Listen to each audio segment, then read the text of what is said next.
ప్రభు స్తోత్రములండి. మీ అందరికీ నా వందనాలు. అందరూ బాగున్నారండి. ఈనాటి వాక్య ధ్యానంలోనికి వెళ్లే ముందు ప్రార్థన చేసుకుని వాక్యాన్ని ప్రారంభించుకుందామండి. ప్రార్థన. పరిశుద్ధమైన మా తండ్రి, మీ పాదమునకు వందనం, స్తోత్రం నాయన. గొప్ప తండ్రిగా, ప్రభువుగా, రక్షకుడిగా, మాకు చాలిన దేవుడిగా మీరున్నందుకు వందనాలు, స్తోత్రాలు చెల్లిస్తున్నాను దేవా. ఉదయకాలం మీ పాదాల చెంత చేరి మేము స్తుతించి ఆరాధించి మీ నామాన్ని మహింపరిచే కృపను మాకు అనుగ్రహించినందుకు వందనాలు చెల్లిస్తున్నాను నాయన. ఇది మాకు ఆశీర్వాదకరంగా చేయండి నాయన. మీ సన్నిధి, మీ సహాయం మాకు తోడుగా ఉండమని మీకే వందనాలు చెల్లిస్తూ యేసుక్రీస్తు పరిశుద్ధ నామమున ప్రార్థించి ప్రారంభించుకొంచున్నాం మా తండ్రి. ఆమేన్. పరమగీతము 7వ అధ్యాయము ధ్యానించుకుందామండి. ఈ పరమగీతము 7వ అధ్యాయమును పరమగీతాలన్నీ కూడా రాజైన సొలొమోను రాసిన ప్రేమ కావ్యంగా మనం చదువుకుంటూ ఉంటామండి. అందులో 7వ అధ్యాయము ప్రధానంగా వరుడు తన ప్రియురాలి సౌందర్యాన్ని, గుణాన్ని ప్రశంసిస్తూ మాట్లాడిన మాటలుగా ఈ యొక్క అధ్యాయం మనకి కనపడుతూ ఉంది. పరమగీతము సొలొమోను కాలములో క్రీస్తు పూర్వం 10వ శతాబ్దంలో వ్రాయబడినట్లుగా భావిస్తూ వస్తూ ఉన్నారు. ఈ గ్రంథం వివాహము, ప్రేమ, విశ్వాసము, పరస్పర గౌరవాన్ని చూపెడుతున్నట్లుగా మనకు తెలుస్తుంది. 7వ అధ్యాయంలో వరుడు తన ప్రియురాలిని తల నుండి పాదాల వరకు వర్ణిస్తూ ఆమె విలువను తెలియజేస్తున్నట్లుగా కనబడుతుంది. యూదుల సాంప్రదాయంలో ఇది దేవుడు మరియు ఇశ్రాయేలీయుల మధ్య ప్రేమకు సూచనగా భావించబడినట్లు ఈ యొక్క అధ్యాయాన్ని చూస్తాం. క్రైస్తవులు దీనిని క్రీస్తు మరియు సంఘము మధ్య ఉన్న ప్రేమకు ప్రతీకగా మరి అర్థం చేసుకుంటూ ఉంటారు. అయితే 7వ అధ్యాయం 1 నుంచి 9 వరకు మనం చూస్తే వరుడు తన ప్రియురాలి సౌందర్యాన్ని ప్రశంసిస్తూ కనబడుతూ ఉంది. 10 నుంచి 13 వచనాలు ప్రియురాలు తన ప్రేమను వ్యక్తపరుస్తూ వరునితో సన్నిహిత సహవాసాన్ని కోరుకుంటున్నట్లుగా కనబడుతుంది.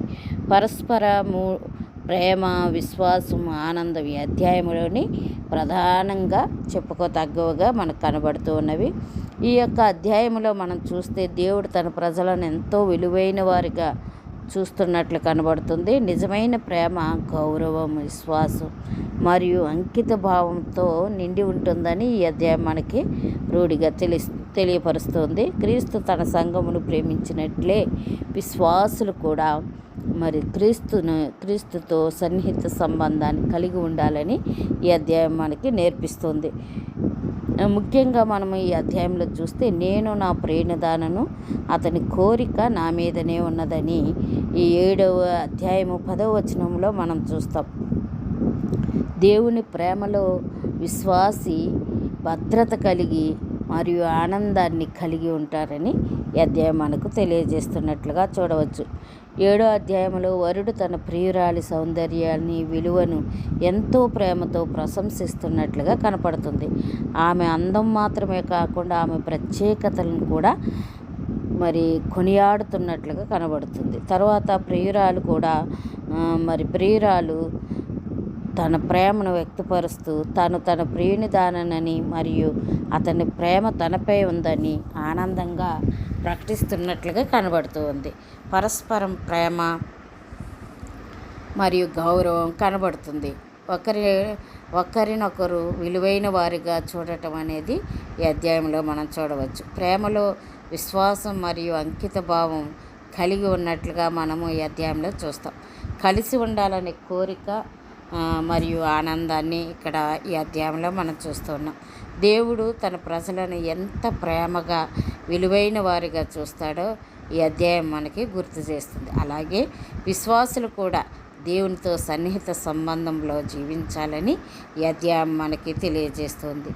ఇంకా మనం చూసినట్లయితే దేవుని దృష్టిలో నీవు విలువైన వాడివి, విలువైన దానివి అని ఈ యొక్క అధ్యాయం మనకు తెలియజేస్తుంది. ప్రపంచం నేను తక్కువగా చూసినా దేవుడు నిన్ను ప్రేమతో చూస్తాడని ఈ అధ్యాయం మనకి చక్కగా తెలియపరుస్తుంది.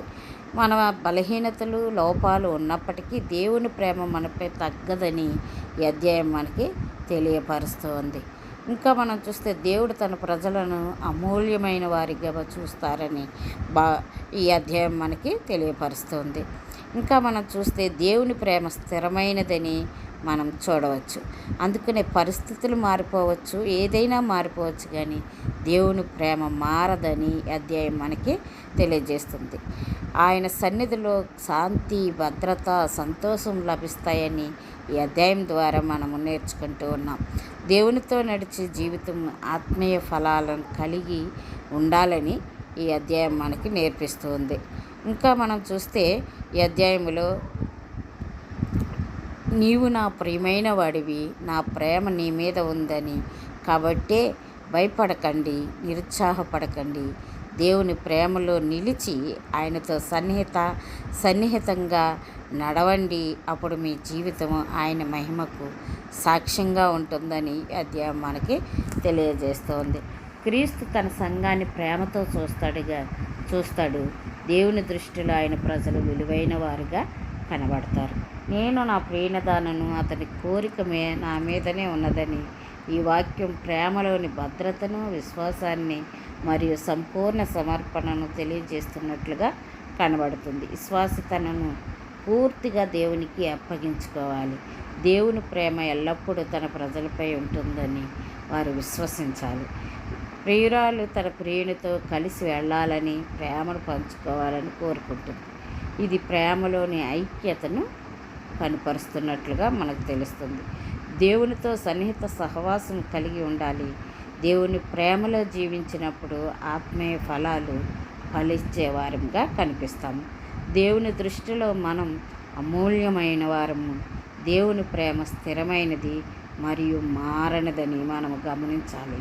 దేవునికి సంపూర్ణముగా మనల్ని మనము సమర్పించుకోవాలి.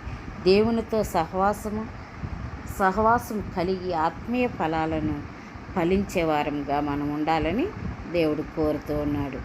నిజంగా మనం చూసినట్లయితే దేవుని ప్రేమ, విశ్వాస సమర్పణ మరియు దేవునితో సన్నిహిత సహవాసము ఈ అధ్యాయం మనకి గుర్తు చేస్తుంది. నేను నా ప్రియనదానను అనే వాక్యం దేవునితో ఉన్న గాఢమైన సంబంధాన్ని తెలియజేస్తున్నట్లుగా మనము ఈ అధ్యాయాన్ని చూస్తున్నాం. నిజంగా దేవుని ప్రేమ కలిగి మనము దేవునికి సంపూర్ణంగా సమర్పించుకున్నప్పుడు మనము దేవుని యొక్క సహవాసాన్ని కలిగి ఆత్మీయ ఫలాలను ఫలించే వారంగా దేవుడు మనందరినీ సిద్ధపరచునుగాక. ఆమేన్. ప్రార్థన చేసుకుందామండి.